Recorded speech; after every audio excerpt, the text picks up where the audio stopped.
All right, Tyler Orton from Business in Vancouver back with us. Good morning, Tyler. Hey, good morning, Steve. Let's talk home prices. Yeah. It's always a fun topic. Do I sound like a broken record? Well, I think everyone does these days. I know, but again, we hit an all-time high in May. Amazing. This is according to the Real Estate Board of Greater Vancouver. We're looking especially at detached home prices, and they're just skyrocketing at this point. Now, I should mention that this particular real estate board, it doesn't include cities such as Surrey, so you can only imagine that if that data was included in there, prices would be higher on average. It's mostly cities north of the Fraser with some exceptions, but let's break down the numbers. I'll show you where some of the biggest gains are right now. So across Greater Vancouver, we have an average detached home price of more than $1.5 million.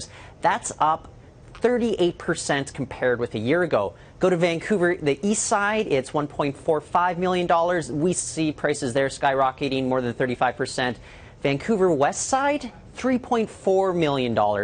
Another huge jump there, but I want to circle on this. Tsawwassen. Out of all places, we see prices going up nearly 50% year over year. They're now at $1.25 million. Now, the real estate board, they're saying that this is a supply and demand issue, especially.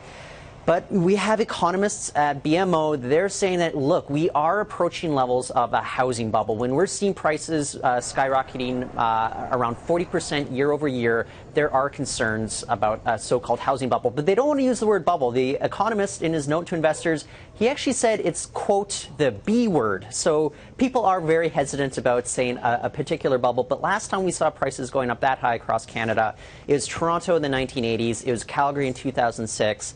What BMO is highlighting here is those prices just aren't sustainable, and we're seeing that go on right now in Metro Vancouver.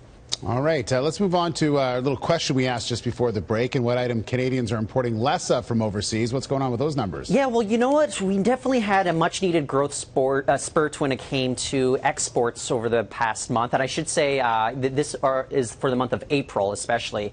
So if we break down the numbers, we can actually talk about what's we're seeing more of. We're seeing exports went up 1.5%, imports they went up 0.9%, but it's good that we're having exports increase at the same time because we were able to narrow our trade deficit to $2.9 billion. That's down from $3.2 billion a month previous to that. And Statistics Canada had actually revised that $3.2 billion number downward. It was originally $3.4 billion, which would have been a record for Canada. So what are we bringing in less of? Well, it's electronics over the month of April. And we actually see that, especially with, say, smartphones, we're seeing a big decline in the growth of smartphone markets. And those aren't produced in Canada. Those are produced from overseas and brought over here. Now, with exports, that's the thing that we need to key into here because we're actually seeing as the price of oil went up the last few months, that's when we actually saw exports growth here in Canada. We had more dollars coming in. So we definitely see how tied the country is to the energy sector here in Canada.